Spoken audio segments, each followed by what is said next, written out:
Hello, everyone. Greetings to Neck Above the Head. I am Steve, a musician and pop culture aficionado, and this is Nickachu, Nickachu. actor, presenter, comics lover, and all pop culture extraordinaire. Greetings, sir.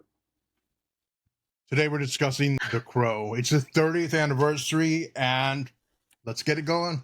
Yeah, so that's true, and it's crazy to think about because here we are in 2024. Wow. So anyway, the Crow was the fourth robot featured on the Satellite of Love on Mystery Science Theater 3000. He was featured with Cambot, Servo, Gypsy, and Crow. Why are you laughing? The Crow? Oh, the we're Crow, talking about the movie The Crow. Yes. Well, can you give me 5 minutes? Yeah, there you go. Hey. Anywho, okay. Well, Don't Crow there. Hey, I gotta tell you. Well, what a crowd! What a crowd! Anyway, all right. Okay. So I spoofed that. Oh, wow. All right. So we're talking about the movie The Crow, apparently from 1994. Wow. All right. So let me re-swizzle my intro here. 30 years ago. Isn't that wild? It's crazy. It's like Grosse Point Blank when they're like 10 years, man. But it's actually 30 years. Cusack. Right. Yeah, I love that movie. Yeah. Surprisingly good movie with zero box office push. But yeah, I loved it. Neither here nor there. I'm agreeing. Yep. We'll do a different video for Grosse Point Blank. But sounds good. So, let's talk about the 1994 movie The Crow. Rated R. A box office take. They spent $23 million, and it raked in to date $94 million.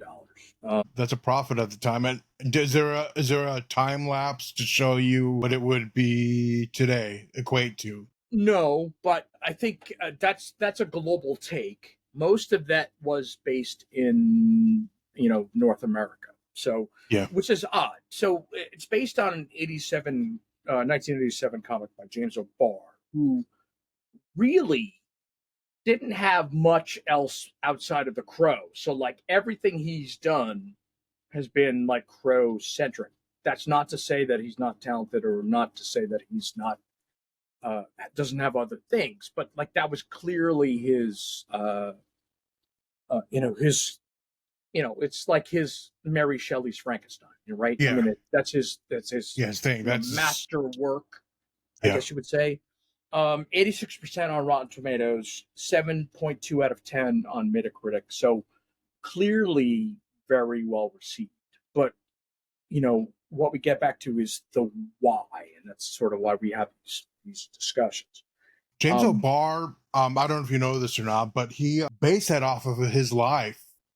He tragically lost his girlfriend at the time and started writing this. And it was kind of a parallel, but not to the extent of what happened in The Crow, That's absolutely true. And he based it on some additional stories that he encountered in Detroit, Michigan.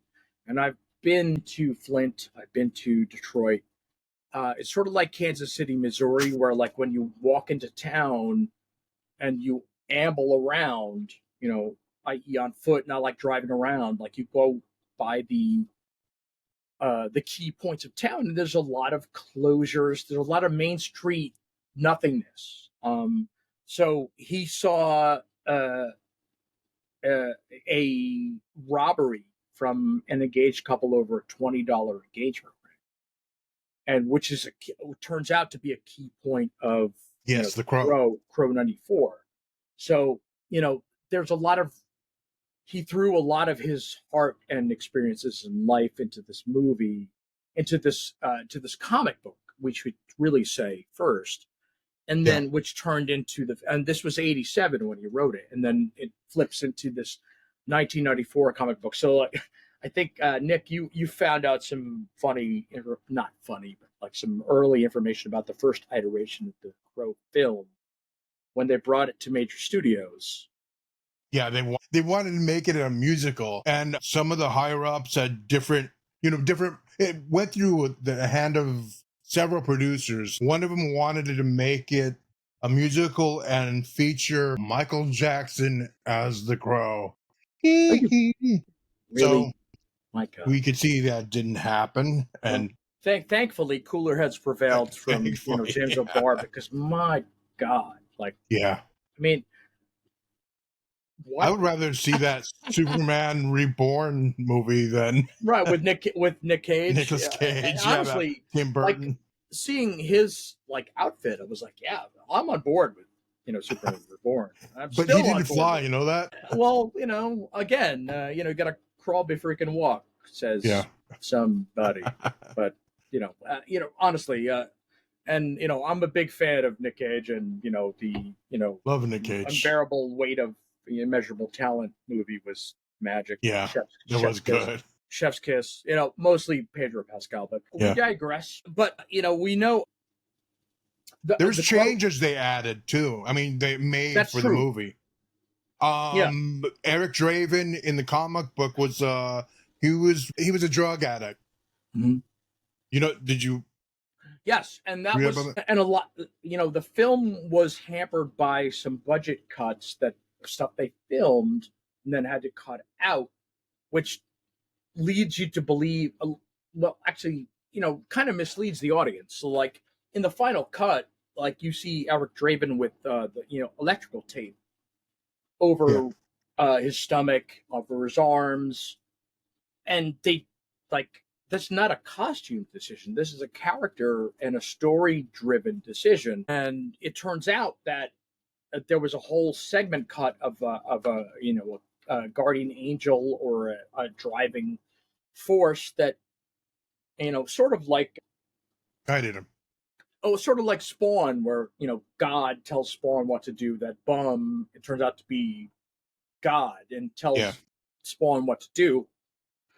This was his God in essence, and so he sucks the poison out of the main girl's uh, veins, and Yeah. it takes away his ability to heal. So we don't understand why later in the movie he's like, I'm bleeding, and it makes no sense to anyone. Yeah. So there was a lot of edited material just due to budget cuts, and we can see that in the effects and whatever. But we'll get to that later. But you don't really notice until it was kind of pointed out, right? I mean, Until you when you spend first time with saw it, yeah, you're right. yeah, like the fact that he died when they were making it, they actually had to go in and do things to disguise that. Like from what I hear, Johnny Depp stepped in for some of the shots, but it wasn't close up. And I didn't know this until recently. They actually superimposed his face onto the stand-ins that they had to have reshoots for. I don't know if you know that or not. Yeah, I mean, from what I read, the Johnny Depp thing is I haven't been able to confirm anywhere, but Yeah. they used the technology available at the time, which was to use a lot of mirror stuff. Well, they Um, had CGI. well, yeah, sure. I mean, yes. I mean, so this movie came out in '94, which is not, think about. So the scene that I'm kind of referencing is Nakatomi Plaza in Die Hard, where Hans Okay. Gruber falls. We have the exact same shot in Crow, and it looks so much worse because they used a straw-filled dummy. Well, Those are what do always you good. think that's going to look like? I mean, they A superimposed the straw-filled face, dummy. but they used a lot of mirror image shots of Brenda Lee, aka Eric Draven.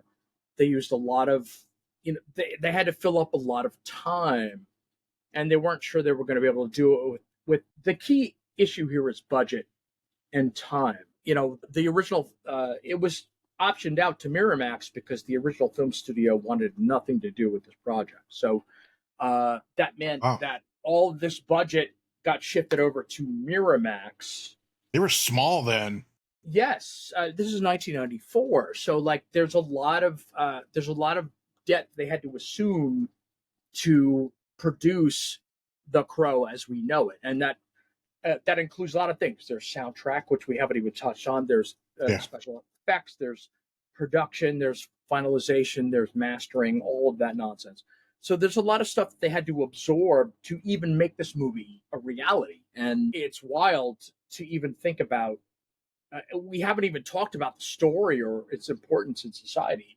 We're just talking about getting the damn movie out to people. Yeah, how all the extremes they went through to get it done, and the changes, and Right? there was compromises I'm sure Obar didn't want, but I'm sure, well, they worked out a lot better than the previous ideas would have. Well, when you think about Obar, he wrote this comic in '87, and then he rolls it out, and he gets an offer for this Michael Jackson complete fat crap.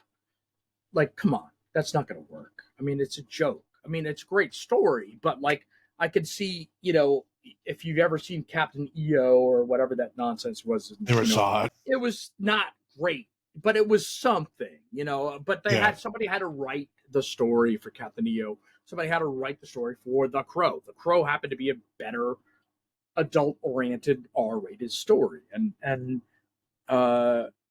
when you think about it, um, this movie in 1994 was the 10th rated R-rated movie as far as earnings for 1994. So Wow. there were only 9 movies that made more money than The Crow in 1994 that were R-rated. So I mean, it's wild to think about it. And actually, it had $12 million opening in the U.S. Yeah. One day, not a weekend, a day. That's Friday. So like, Yeah. this movie clearly meant things to a lot of things to a lot of people, and I think this drags us back to, it's a comic book movie. So like, we all love the MCU, we all love the DCU, we all love Yeah. comic book movies, but let's think about what comic book movies were made before 1994's The Crow. So the first one that I really picked up on was, oddly, an African American comic called, Friday Foster, which was made in '75, which is Wow. 3 years before I was born, and that was literally a comic book strip, or a Calvin and Hobbes, and she was the key character, and it was played by Pam Grier. No, but she was one of those, what do they call them? Black spec. I can't even Black pronounce it right. exploitation, yeah, Black right, exploitation yeah. flicks. I mean, sort of like, Action. a Dolomite, right? Which Dolomite. Yeah. Black Dynamite was like a takeoff of Dolomite, but Dolomite. they're fantastic, But again, you could kind of see, the point there. But really, I mean, beyond that, you have Flash Gordon in 1980. You have Heavy Metal in '81. I never saw Flash Gordon. Good. What? For real? Yeah. I never saw it. There's some movies I have that I haven't cracked open. I have it on 4K, and let me tell you, it's worth it. It's great. So you have Heavy Metal in '81, which everybody's seen, the animated film. You have Swamp Thing in '82 with Adrienne Barbeau, who was in pretty much a scream queen. I love the Rocketeer. Dick Tracy in '90. Batman. The original 89. Batman, '89. And then you have Batman Returns in '92, which were pretty dark. But it got darker, the second one, and there's a problem with that. Right. And then you have Superman 2, which was dark in 1980 with Zod. Yeah. But like, Superman, 78 was like kind of hokey. For me, was kind of hokey. But I liked it, man. I was Richard Donner's. Richard Donner came right off of The Omen for Superman. I'm not arguing. I mean, he was. No, I'm just saying. Oh, but you didn't like it that much. No, it's the same problem I have with, Batman '89, is that it's bright and shiny. When you go to Christian Bale's Batman, and it's brutal and dark, and it fits.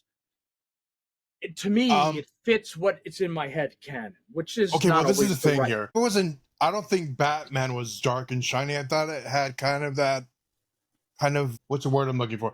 Kind of a gothic look to it, don't you think? And that retro, what's that called?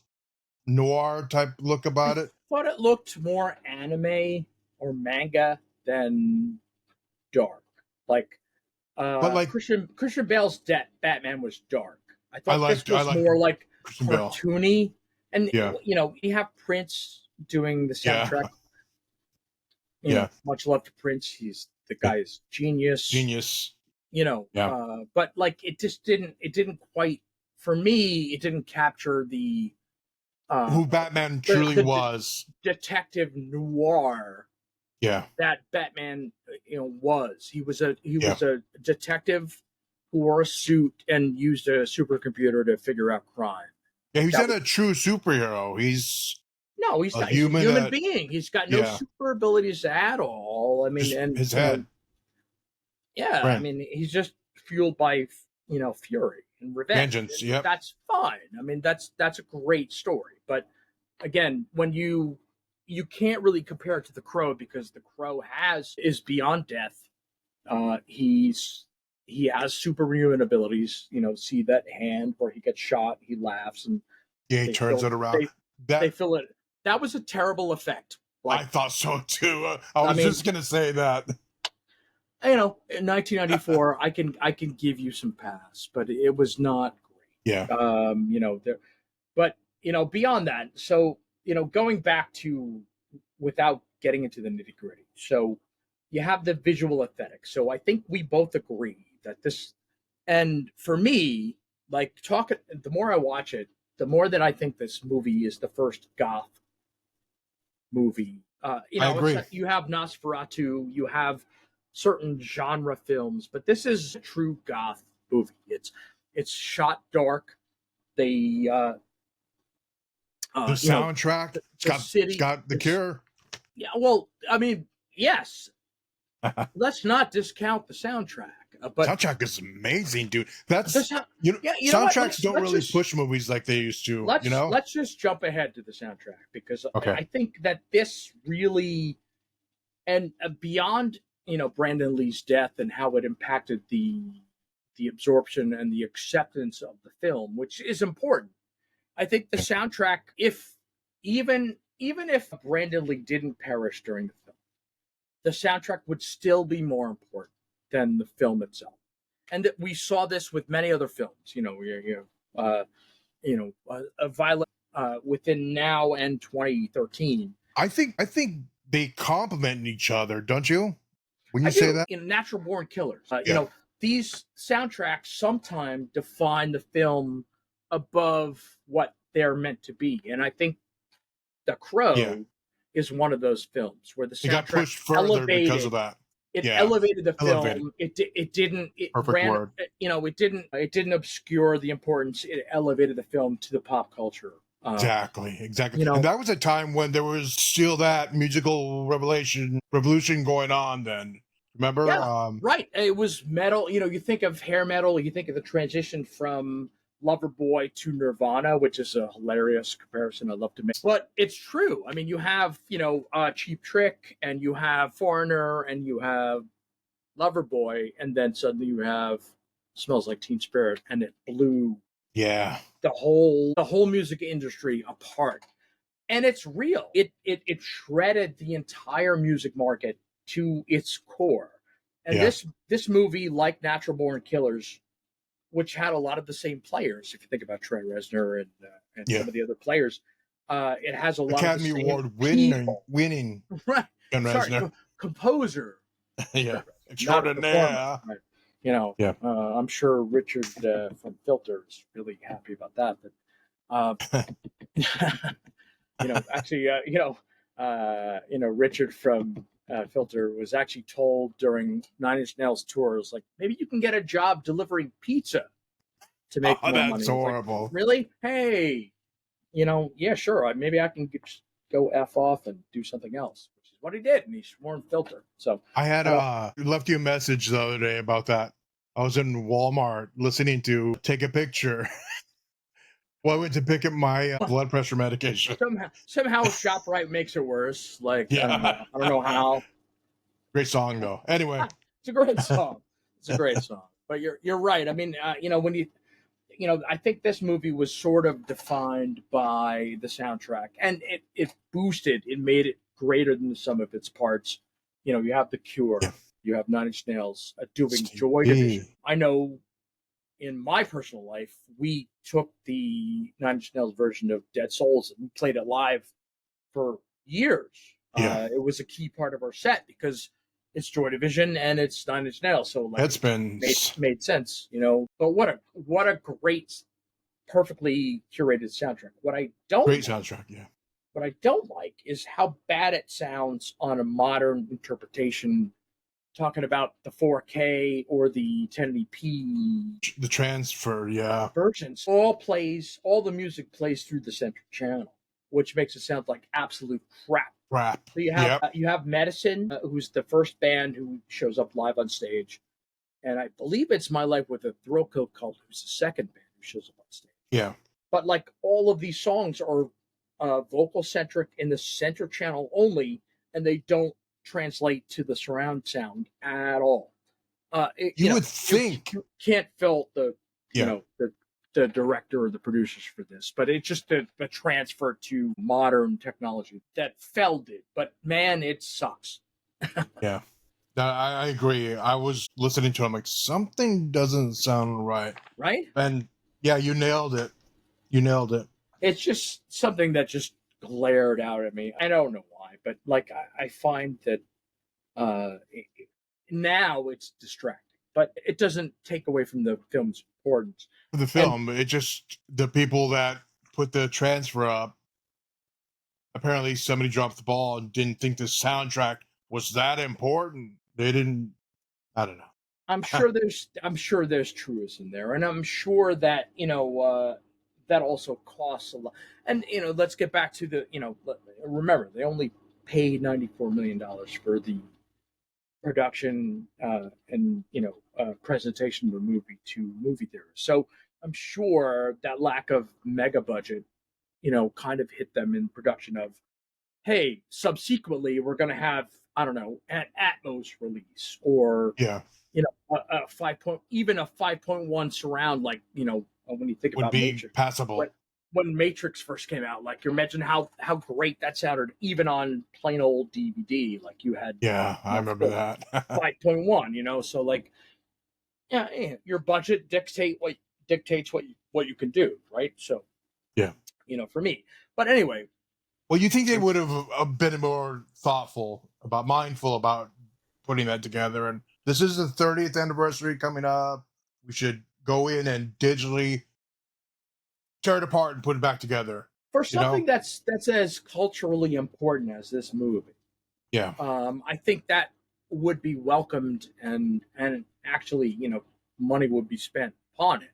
To have a true Atmos 5.1 true surround version of this in 4K would be magic for me. Because, it would be. Think about, all right, so I classified this movie as a true goth film. It's goth. Yeah. Full stop, period. It's goth. I am a huge Sister Mercy Bauhaus fan. Yep. I think I understand the genre enough where I can confidently say that this movie is goth. It has neo-noir elements, or you have a detective story. Western, neo-Western. It has Western elements, like The Mandalorian, where like this guy is a lone man on a case. Yeah. We were talking about when certain movies were when they were made what'd you say about Superman? It was the first one. You said it was bright and shiny. Bright and a little I'm trying to think of it. There was no darkness until General Zod and his triumvirate showed up. It was bright and shiny. I mean, it was almost like, Daredevil. Daredevil, protects, 12 square blocks of Brooklyn. You know what I mean? Like, that's what street level. That's what they made Superman feel like. Even though he was the protector of the universe, or of Earth at least, They just made him look like he was A little protecting campy. That's the word I was looking for, right? protecting Lois Lane and a little, in a small dirt road, and that was it. And obviously, that's not the case. Yeah. Yeah. So it was a little. It was a little.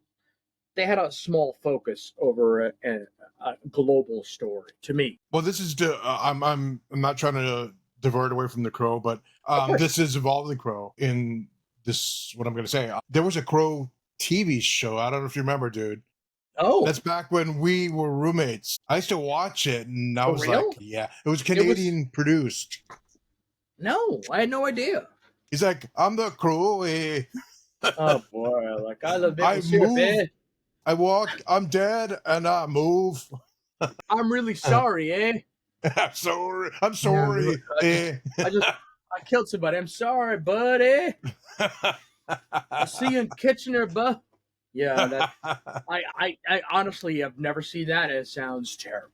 It was terrible. The guy that got to play him, he was some kind of martial arts dude, but he had a similar look to Brandon Lee, but it was like, hey, I'm out during the day and it's bright, and hey, I'm the Crow.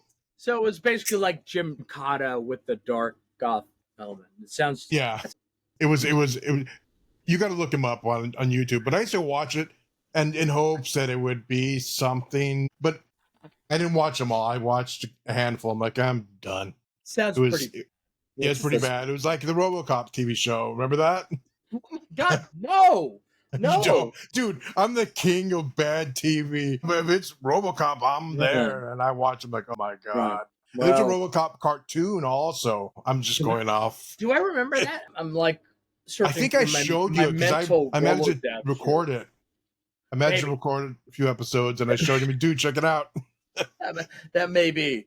That sounds like ass, though. I mean, but to be fair, I remember when I was a kid seeing the Submariner live act, and he was like an Olympian swimmer, and like they were showing his like stupid hand fins, and like this was like.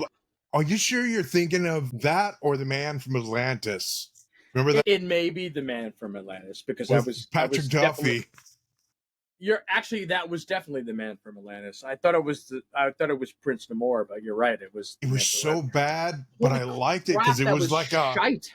It was like the closest to a superhero thing that I was getting at the time, you know? Yeah, well, yeah. I mean, even Battlestar back, in the 70s. Battlestar Galactica, it was pretty bad, but it was still okay. Buck Rogers, like we let off in the top of the show.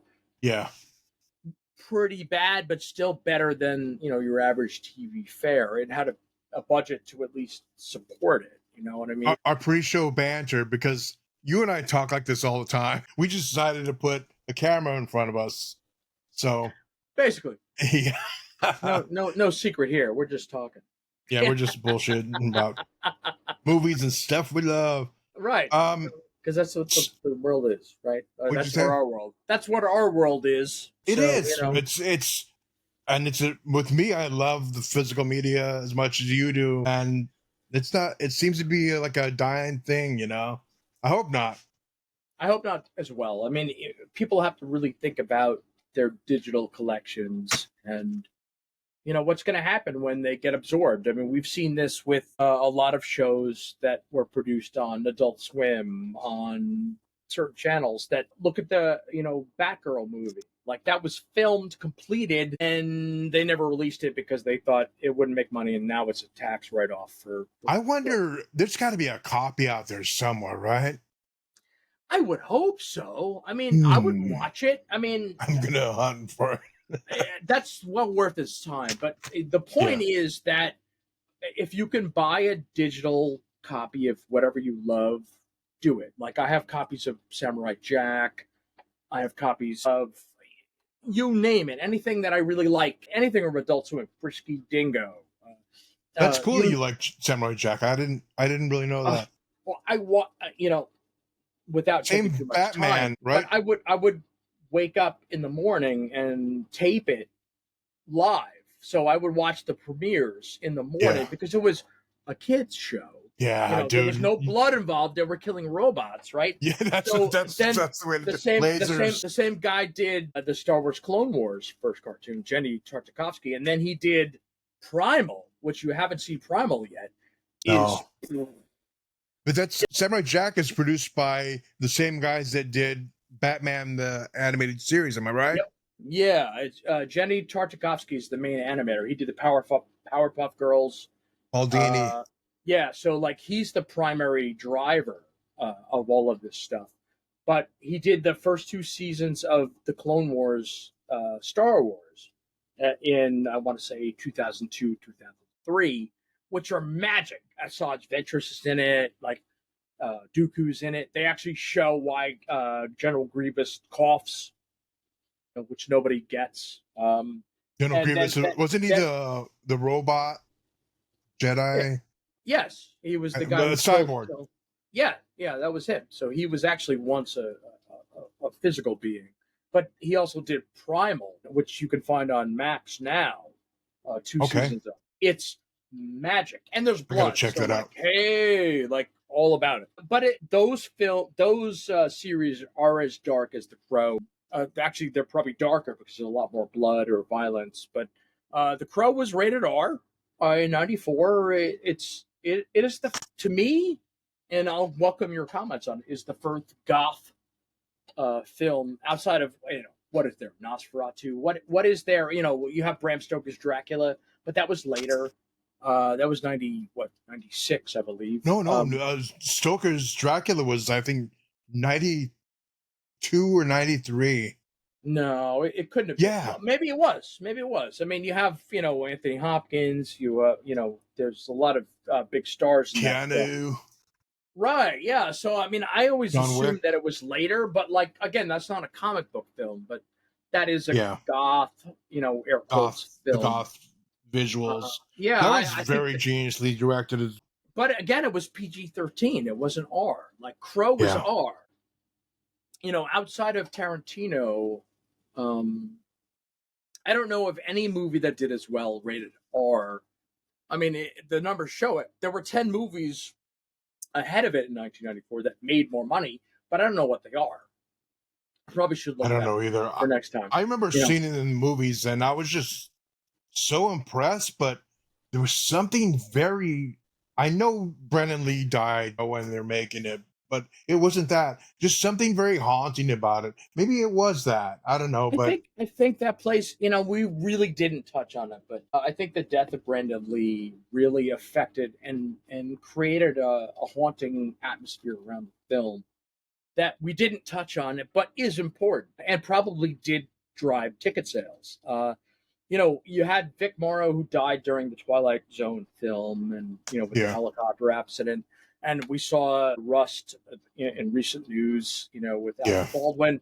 It's clearly got audiences' attention and affects, eyeballs onto the movie. But I think because of the dark atmosphere of the film, the goth sort of sentiments that sort of pervade through it, and the fact that they were able to successfully throw his face onto mirrors, onto raindrops, onto puddles, and affect his persona through the film, really drove home the fact that this person who was really talented perished during this movie, and we're lesser because of his absence. And I really believe exactly. I agree. And when they showed a lot of the scenes when I was doing research on the whole thing, they showed scenes that I never thought were actually. I just took him for granted that it was Brennan Lee, but you could see now. Like, remember when he's like frantic and he's breaking? I think he broke the mirror and he's when he's throwing back at everything out over. He's his like, loft apartment. Yeah, he's yeah, he's in shambles and he's putting on the makeup and that's when they were doing a lot of that. They were yeah, disguising that it wasn't him, and they did a great job. yeah, for sure. One of the things that I found interesting was the when they did the Crow makeup for Brandon Lee, him and the director hated it. Yep, So he went home in slept frustration in it. and slept in it comes back and it's all cracked, and it's sort of like the The Joker. Joker, the Yeah, and exactly. all of a sudden that changed. And really, if you look at the comic books, like they're black and white, like they don't do a lot of definition and don't do a lot of depth as far as what is the makeup really supposed to look like. But like, man, Yeah. like, when they show the real scenes of Brenda Lee with the actual cracked, aged makeup, it really does look haunting and does look disturbing. And it fits the genre. It's a noir, It's goth. perfect. It's like a happy accident thing. It just came all together perfectly. Yeah, I'm gonna go home and I'm gonna come on set the next day, and everyone's like, "What the heck?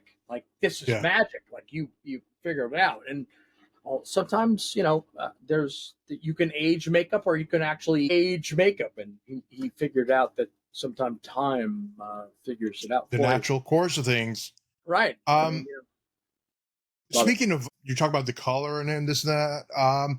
The Crow is Alex Proyas, the director, actually wanted to go the black and white route, but the producers on the film they didn't want to have it. They he wanted to do it black and white, but I think it worked out better because the colors that were prominent, kind of like Schindler's List. Remember the girl in the red coat? Liam Neeson. Yep. Yeah. It means so much more when the color's there and the symbolism's there, Like, I didn't know this, but a girlfriend of mine from a few years ago, this echo's throwing me off a little bit. I'm like, anyway, she pointed out about the Bourne movies. There's certain coloring in different scenes that show the intensity. Really? I'm colorblind, so I didn't know that. Did you catch that? I didn't know that about you, and I didn't know that about the Bourne films. Yeah. Go back and watch them, dude. She just pointed out, she goes, see, now it's this color. And I could see it after she pointed it out, but yeah, I'm colorblind. So, well, that's funny. So Zack Snyder did a Justice League black and white version. Yeah. I believe is it the Godzilla movie? One of the new Godzilla -1. No, Godzilla minus one, which is won an Oscar. There's a black and white version. There's the Godzilla from the New Empire has an ASL, American Sign Language version. That's cool. Prey, the Predator movie on Hulu, has an Cherokee American Indian Cherokee language alternate That's cool. track. So I mean, I think we're finding our way into black and white. Seems like low hanging fruit to me, especially for now. Movie. Yeah. But I'm part Cherokee. I'm sure you know that. No. Yep. Okay. I'm part Lenape. So Lenape. You know that means no worries, right? I thought it was. I don't know. I'm being Forgiven Land. I have no idea. No, The Lion King. Hakuna Matata. Everybody's dead. Hey, yeah, happy times. Everyone's dead. Hakuna Matata. Everyone's dead. Yeah. Sadly. What am I supposed to dress up and drag and do a hula? Anyway. Yes. This is what we want. This is what we want. That was who's the guy that was in that? The Lion King. Nathan Lane. Nathan Lane, hysterical, man. Nathan. Anyway, we do this a lot. You'll notice as the shows progress, we go off. We know a lot. This tree, and then it branches off all over the place. We know a lot of crap, and most of it is uninteresting to everyone but us. Interesting. But we have long conversations about this stuff. But David Tell said, I know pointless facts, and I bring them up at parties. Like, did you know Hitler was ticklish? And like, for me to remember that means that I forgot my mom's birthday or something important. Some other things spilled out. Some other important information. That's just the way it goes. My brain has so much capacity, and like my hard drive has to throw out something else. I got to reformat. That's the way it goes, and that's what Neck Above the Head is about. So exactly. That's Boom, what there you go. And that's Neck Above the Head, and it spills out over the top. Love it. 2024. I'm hoping it's going to be good. What do you think? Well, I mean, look, all right. So you have Bill Skarsgård, who was the clown in It, who is fabulous. He was in Boy Kills World, which was also Fabulous. really fun and reminds me of Nobody with Oh yeah, love that. it was sort of a surprise out of nowhere release. I know the budget wasn't that high, but we could talk about The Crow having the same sort of circumstance where not a big budget, sub 100 million, but this was one of those fight 'em movies that I think works really well and is surprising, sort of like Monkey Man, from India. Yeah, I don't know if you've seen that, but I haven't wow, seen that, but I've heard about it. terrific, Um, terrific. I hope this is good. I hope it's good. I've seen Me too. some of the visuals already, and they look pretty impressive. Like when Me he too. falls into the puddle. Have you seen that? Well, I mean, it's good. Here's the thing: it's just by time alone, it's going to be better visually because Yeah, the one gripe that you and I had was the hand, the shot in the hand, and it filled up with yeah, slowly, time lapse filled it up with stuff. That was terrible. yeah.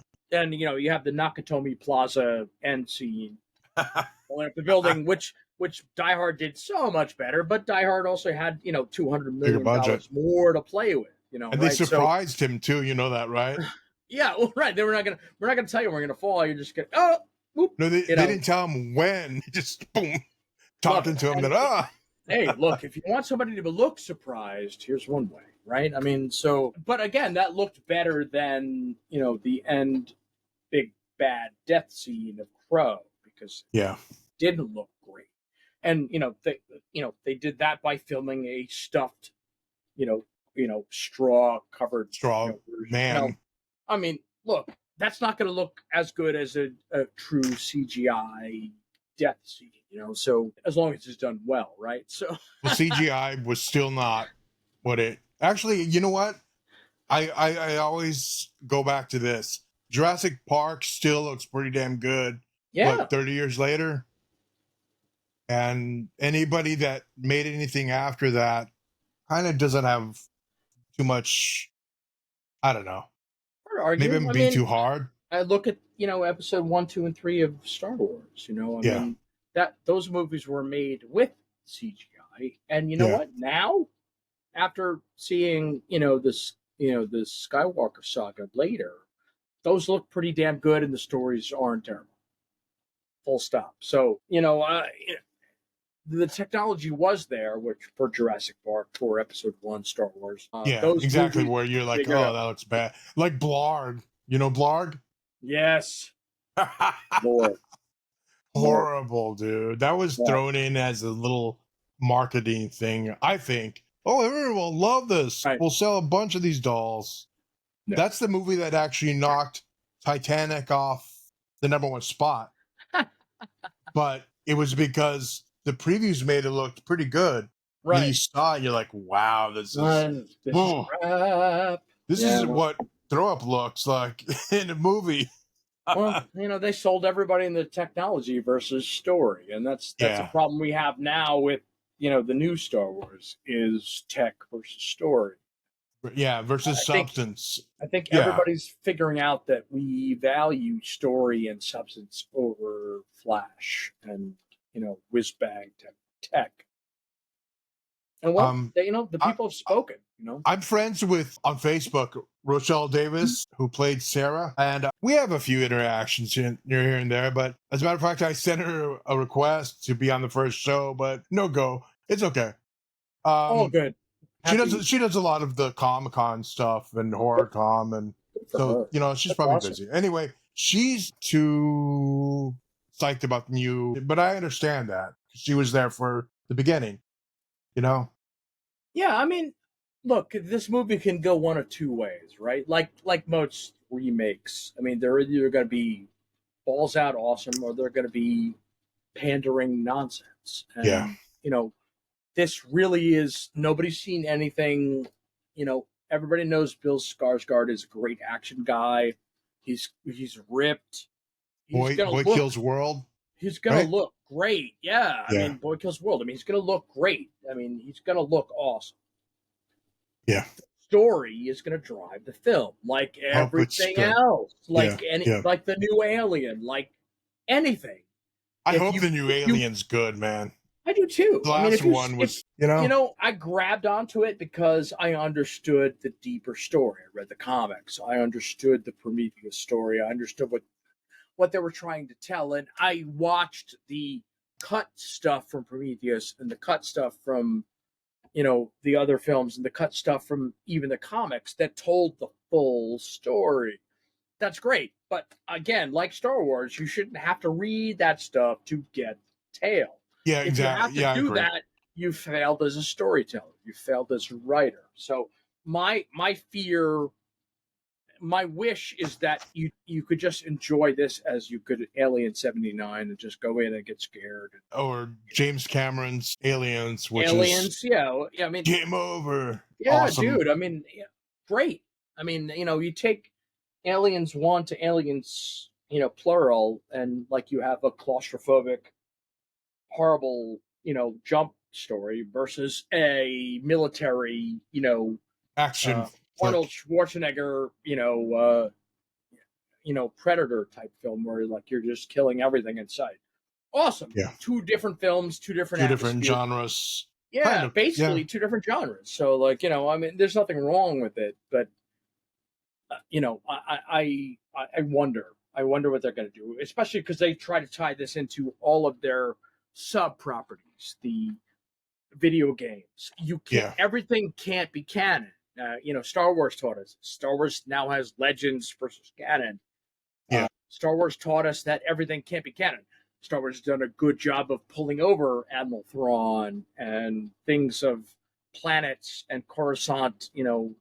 All of that stuff was never canon until Episode 1. So That's what my hope is just they just don't urinate on the original story and just tell a good story and nothing else will matter. that's what I Tell a good loved story. about Spider-Man No Way Home. They made the different movies canon. They brought it all together. That was cool concept. Yeah, very Very cool cool. concept. And it worked. It was, everybody has a Spider-Man meme where they're all pointing at each other, in Yeah, the parking yeah. lot. But that's what that movie, at its core turned out to be, was like living, bringing that meme to life. And it was great. It worked well. Yeah, I enjoyed it. I enjoyed the hell out of it. Yeah, Go they did that was on today. That's why it popped in my head. I love it. Love that. I think that's one of the best out of the three, the last one. I think so too. To be fair. Yeah. The Mysterio one is all right. No. Yeah. Let's not talk about it. It's Spider-Man, so I have to like it, but I don't love Right. it. Right. You'll have to love it. We hope. I remain hopeful. I think there's a lot of promise. It's got star power. It's got some gravitas.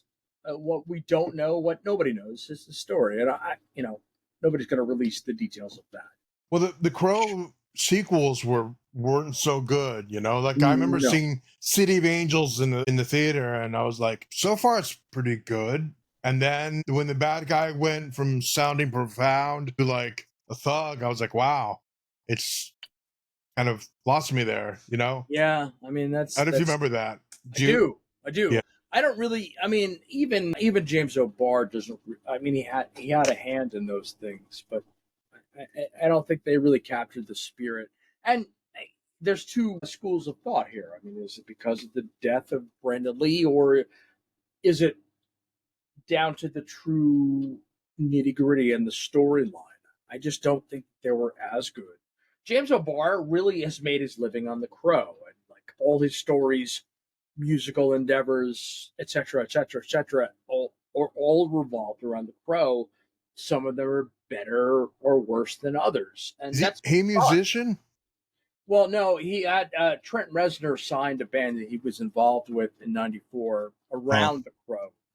I can't remember what they were called, but they were signed to the Nothing label, which was Trent Reznor label, and it's not good. It was industrial stuff. It's just not.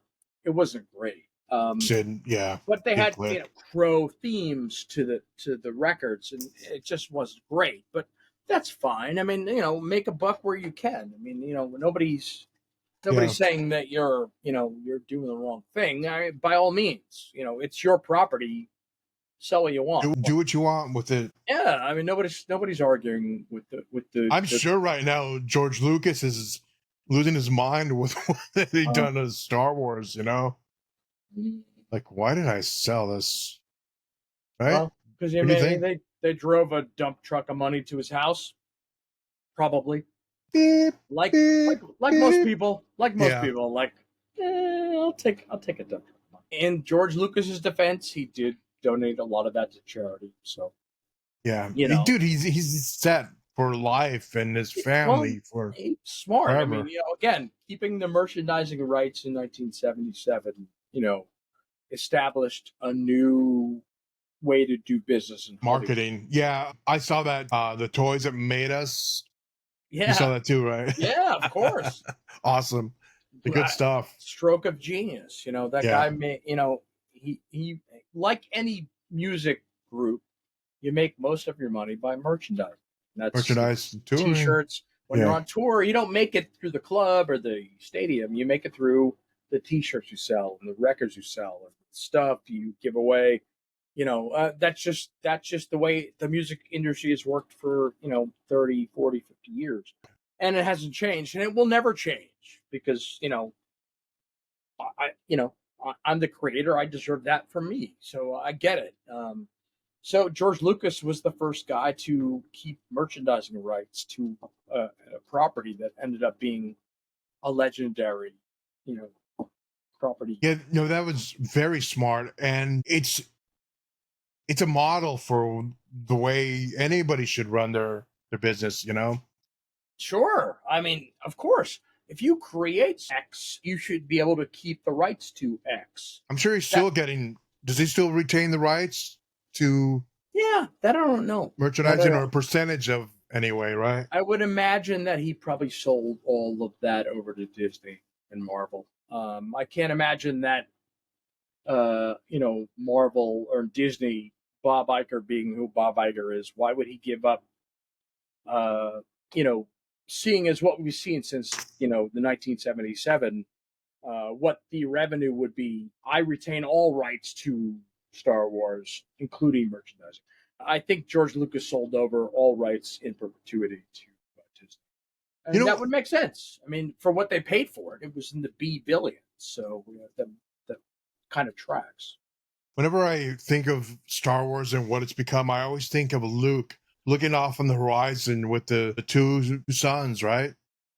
2 suns or 2 moons? Well, I think about, when we lived together and I got the Mandalorian tattoo. Yeah. And nobody knew what the hell it was. And now you told me I was about like, it. Is that the Mandalorian? I'm like, God damn it. Yeah. Like, God damn it. Like, when I got this, nobody knew what it was. And I was like, you knew.